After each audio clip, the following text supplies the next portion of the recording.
ಒಂದು ಕಡೆ SIT investigation ಚುರುಕುಗೊಂಡ್ರೆ ಮತ್ತೊಂದು ಕಡೆ ಬುರುಡೆ ಗ್ಯಾಂಗ್ನ ರಹಸ್ಯಗಳು ಒಂದೊಂದಾಗಿಯೇ ಹೊರಬರ್ತಾ ಇದೆ. ಈಗಾಗಲೇ ಅಭಿಷೇಕನನ್ನ ಎಸ್ಐಟಿ ವಿಚಾರಣೆಗೊಳಪಡಿಸಿದೆ. ಈ ಅಭಿಷೇಕನ ವಿಚಾರಕ್ಕೆ ಸಂಬಂಧಪಟ್ಟಂತೆ ಆತನ ಸ್ನೇಹಿತ ಪಬ್ಲಿಕ್ ಟಿವಿ ಜೊತೆಗೆ ಮಾತನಾಡಿದ್ದಾನೆ.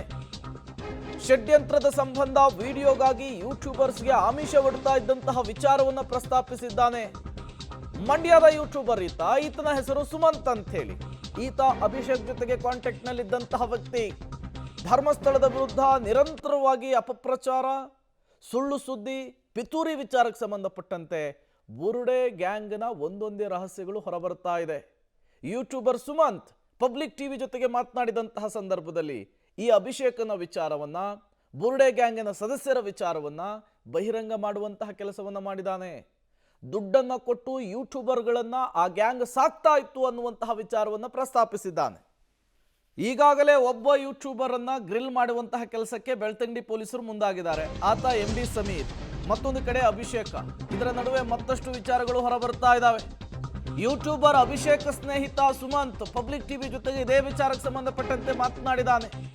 ಸಮೀರ್ ವಿಡಿಯೋ ವೈರಲ್ಗೂ ಫಂಡಿಂಗಿಗೂ ಲಿಂಕ್ ಇದೆ ಅಂತ ಹೇಳಿದಾನೆ.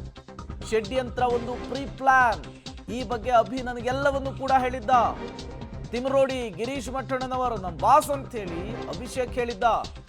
ಯೂಟ್ಯೂಬರ್ ಅಭಿಷೇಕ್ನ ಮುಖವಾಡವನ್ನ ಸುಮಂತ್ ಕಳಚಿಡುವಂತಹ ಕೆಲಸವನ್ನು ಮಾಡಿದ್ದಾರೆ. ಸುಮಂತ್ಗೂ ಕೂಡ ಆ ರೀತಿಯ ಒಂದು ಆಫರ್ ಬಂದಿತ್ತಂತೆ. ಧರ್ಮಸ್ಥಳದ ವಿರುದ್ಧ ವಿಡಿಯೋ ಮಾಡುವಂತಹ ಒಂದು ಪ್ರಚೋದನೆಯನ್ನು ಅಭಿಷೇಕ್ ಕೊಟ್ಟಿದ್ದಂತೆ. ಆ ಎಲ್ಲ ವಿಚಾರಗಳನ್ನು ಕೂಡ ಸ್ವತಃ ಮಂಡ್ಯ ಮೂಲದ ಅಭಿಷೇಕ ಪಬ್ಲಿಕ್ ಟಿವಿ ಎದುರು ಹೇಳಿದ್ದಾರೆ. ಸರ್, ಇದೇ ಅಭಿ ನನಗೆ ಧರ್ಮಸ್ಥಳದ ವಿರುದ್ಧ ವಿಡಿಯೋ ಮಾಡೋಕ್ಕೆ ಆಫರ್ ಕೊಡ್ತಾನೆ. ಅದ್ರ ವಿರುದ್ಧವಾಗಿ ನಾನು ಇದು ನ್ಯೂಸ್ ಆ್ಯಂಡ್ ಕರ್ನಾಟಕದಲ್ಲಿ ಇಂಟರ್ವ್ಯೂ ಕೊಡ್ತೀನಿ. ಅದು ಸ್ವಲ್ಪ ವೈರಲ್ ಆಗುತ್ತೆ. ನನಗೇನು ಗೊತ್ತು, ನನಗೇನು ಹೇಳಿದ್ದ ಅದನ್ನು ನಾನಲ್ಲಿ ಹೇಳ್ತೀನಿ. ನಾನು ಅಭಿ ಬಂದ್ಬಿಟ್ಟು ಫ್ರೆಸ್ಟ್ ಇನೋವಾ ಕಾರಲ್ಲಿ ಕೂತ್ಕೊಂಡು ಒಂದು 10 ನಿಮಿಷ ಮಾತಾಡಾದ್ಮೇಲೆ ನಾನು ಕೇಳ್ತೀನಿ, ಫ್ರೆಸ್ಟು ಏನು ಬ್ರೋ ಈ ಮಟ್ಟಕ್ಕೆ ವೈರಲ್ ಆಗೋಯ್ತಲ್ಲ ಅಂತ. ಸಮೀರ್ನ ಫ್ರೆಸ್ಟ್ ವಿಡಿಯೋ ಅಷ್ಟು ಮಟ್ಟಿಗೆ ಹೆಸರು ಮಾಡಿತ್ತದು, ಅಷ್ಟು ಮಟ್ಟಿಗೆ ವೈರಲ್ ಆಗಿತ್ತು. ನಾನು ಕೇಳ್ತೀನಿ, ಏನು ಬ್ರೋ ಇಷ್ಟು ಮಟ್ಟಿಗೆ ವೈರಲ್ ಆಗೋಯ್ತಲ್ಲ ಅಂತ ನಾನು ಕೇಳ್ತೀನಿ. ಯಾಕಂತಂದರೆ ನನಗೊಂದು ಕುತೂಹಲ. ಯಾಕಂದರೆ ಸ್ಟಾರ್ಟಿಂಗ್ ಯೂಟ್ಯೂಬರ್ಸ್ ನಾವೆಲ್ಲ, ನಮಗೆ ಒಂಥರ ಕುತೂಹಲ, ಏನು ಈಗ ಹೆಂಗಾಗೋಯ್ತಲ್ಲ. ಯಾಕಂತಂದರೆ ನಾವು ಅದನ್ನು ಏನಾರು ಮೆಥಡ್ ಮಾಡಿದರೆ ನಾವು ಫಾಲೋ ಮಾಡುವ ಅನ್ನೋದು ಮೆಂಟಾಲಿಟಿ ನಮ್ಮದು. ನಾವಾಗ ಹೇಳ್ತಾನೆ, ನೀನು ವೈರಲ್ ಆಗಿರೋದು ಮಾತ್ರ ನೋಡಿದ್ಯಾ, ಅದರಿಂದ ಎಷ್ಟು ವರ್ಕ್ ನಡೀತು ಅಂತ ನೋಡಿಲ್ಲ, ಅದರಿಂದ ಎಷ್ಟು ಕೆಲಸ ನಡೀತು ಅಂತ ನೀನು ನೋಡಿಲ್ಲ. ಇದರಿಂದ 300ರಿಂದ 400 ಟ್ರೋಲ್ ಪೇಜ್ಗಳು, 50ರಿಂದ 60 ಯೂಟ್ಯೂಬ್ ಕಂಟೆಂಟ್ ಕ್ರಿಯೇಟರ್ಸು ಮತ್ತು ಮಾಮೂಲಿ ಆಸ್ ಯೂಶುವಲ್ ಕಂಟೆಂಟ್ ಕ್ರಿಯೇಟರ್ಸ್ ಅಂದರೆ ಇನ್ಸ್ಟಾ, ಯೂಟ್ಯೂಬ್ ಎಲ್ಲ ಕಂಟೆಂಟ್ ಕ್ರಿಯೇಟರ್ಸು ಕೆಲಸ ಮಾಡಿದ್ದಾರೆ ಅಂತ ಹೇಳ್ತಾನೆ. ಹೌದಾ, ಇದಕ್ಕೆಲ್ಲ ಫಂಡ್ ಎಲ್ಲಿಂದ ಬರುತ್ತೆ? ಇದಕ್ಕೆಲ್ಲ ಏನೋ, ಈಗ ಯಾರೂ ಸುಮ್ಮನೆ ವೀಡಿಯೋ ಮಾಡಲ್ಲ, ಅದಕ್ಕೆಲ್ಲ ಫಂಡ್ ಎಲ್ಲಿಂದ ಬರುತ್ತೆ ಅಂತಂದರೆ ನಮ್ಮ ಬಾಸು ಹಿಂಗೆ ಅಂದ. ನಮ್ಮ ಅವ್ರ ಬಾಸು ಗಿರೀಶ್ ಮಠಣ್ಣ ಮತ್ತು ಮಹೇಶ್ ತಿಮ್ರೋಡಿ ಅಂತೆ. ಅವ್ರು ಹೇಳಿದ್ದಾರೆ, ನಮ್ಮ ಬಾಸು ಅವ್ರ ಕಡೆಯಿಂದನೇ ಫಂಡ್ ಆಗೋದು, ನೀನು ಬಾ, ನಿನಗೂ ಒಳ್ಳೆ ವ್ಯೂಸು ಲೈಕ್ಸು ಆಗುತ್ತೆ. ಇವಾಗ ಏನು ಈಗ ಅವನು ಈಚೆ ಬಿಡ್ತಾ ಇದ್ದಾನೋ ಅದು ನನಗೆ ಮೊದಲೇ ಗೊತ್ತಿತ್ತು. ಒಳ್ಳೆ ವ್ಯೂಸು ಲೈಕ್ಸು ಸಬ್ಸ್ಕ್ರೈಬರ್ಸ್ ಎಲ್ಲ ಬರ್ತಾರೆ, ನೀನು ಬಾ, ನಿನಗೂ ಏನು ಫಂಡ್ ಐತೆ, ಮತ್ತು ಉಳ್ಕೊಳ್ಳೋಕ್ಕೆ ವ್ಯವಸ್ಥೆ ಆಗಿರ್ಬೋದು, ಮತ್ತು ಟ್ರಾನ್ಸ್ಪೋರ್ಟ್ಗಾಗಿರ್ಬೋದು ಎಲ್ಲ ನಾವು ಮಾಡಿಕೊಡ್ತೀವಿ. ನೀವು ಹಿಂದೆ ನೋಡಿರ್ಬೋದು.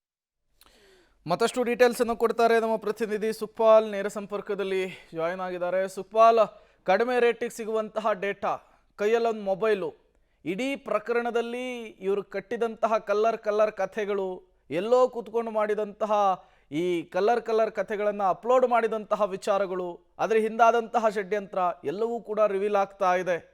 SIT ಇನ್ವೆಸ್ಟಿಗೇಷನ್ ಹೇಗೆ ಸಾಗ್ತಾ ಇದೆ ಅಂತ ಹೇಳಿ, ಒಂದು ಕಡೆ ಸಮೀರ್ನನ್ನ ಬೆಳ್ತಂಗಡಿ ಪೊಲೀಸರು ವಿಚಾರಣೆಗೊಳಪಡಿಸಿದ್ದಾರೆ, ಮತ್ತೊಂದು ಕಡೆ ಈಗ ಅಭಿಷೇಕನ ಸರದಿ, ಮತ್ಯಾರ್ಯಾರು ಲಿಸ್ಟಲ್ಲಿದ್ದಾರೆ, ಯಾವ ರೀತಿ ಸಾಗ್ತಾ ಇದೆ SIT ಇನ್ವೆಸ್ಟಿಗೇಷನ್ ಅಂತ?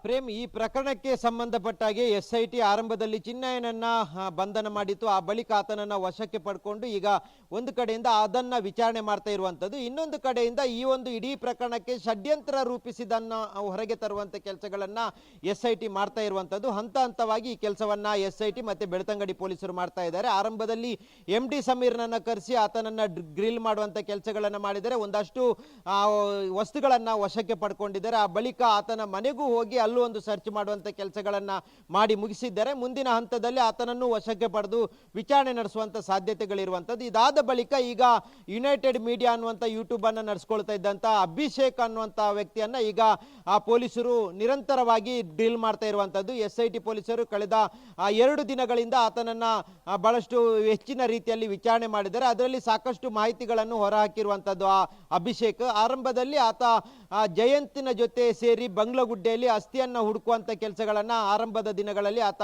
ಮಾಡಿದ್ದ. ಅದಾದ ಬಳಿಕ ನಿರಂತರವಾಗಿ ಒಂದೊಂದೇ ಸುಳ್ಳು ಸುದ್ದಿಯನ್ನ ಹಬ್ಬಿಸುವಂತ ಸುದ್ದಿಗಳನ್ನ ಯೂಟ್ಯೂಬ್ ನಲ್ಲಿ ಆತ ಪ್ರಸಾರ ಮಾಡ್ತಾ ಇದ್ದ. ಆತನೇ ಎಲ್ಲವನ್ನ ನೋಡಿದ ರೀತಿಯಲ್ಲಿ ಪುಂಖಾನುಪುಂಖವಾದಂತ ಕಥೆಗಳನ್ನ ಕಟ್ಟಿ ಆತ ಎಲ್ಲವನ್ನ ಯೂಟ್ಯೂಬ್ ನಲ್ಲಿ ಪ್ರಸಾರ ಮಾಡ್ತಾ ಇದ್ದ. ಇದನ್ನ ಗಮನಿಸಿರುವಂತ SIT ಎಲ್ಲವನ್ನ ದಾಖಲಿಸಿಕೊಂಡು ಈಗ ಆತನನ್ನ ಗ್ರಿಲ್ ಮಾಡುವಂತ ಕೆಲಸಗಳನ್ನ ಮಾಡಿದ್ದಾರೆ. ನಿನ್ನೆನೂ ಅಭಿಷೇಕ್ SIT ಅಧಿಕಾರಿಗಳ ಮುಂದೆ ನಾನು ವ್ಯೂಸ್ ಹಾಗೂ ಲೈಕ್ಸ್ಗಾಗಿ ಈ ರೀತಿಯಾಗಿ ಮಾಡಿದ್ದೇನೆ ಅನ್ನುವಂಥ ರೀತಿಯಲ್ಲಿ ಹೇಳಿ ಆತ ಕಣ್ಣೀರನ್ನ ಇಟ್ಟಿದ್ದ. ಆದರೆ ಇದರ ಹಿಂದೆ ಇರುವಂತದ್ದು ದೊಡ್ಡ ಷಡ್ಯಂತರ ಅನ್ನುವಂಥದ್ದು ಈಗಾಗಲೇ ಬೆಳಕಿಗೆ ಬಂದಿದೆ. ಈತ ಸ್ವತಃ ತಿಮರೋಡಿಯ ಮನೆಯಲ್ಲಿ ನಿರಂತರವಾಗಿ ಉಳ್ಕೊಳ್ತಾ ಇದ್ದ, ಅಲ್ಲೇ ವಾಸ್ತವ್ಯನ ಹೂಡಿದ್ದ.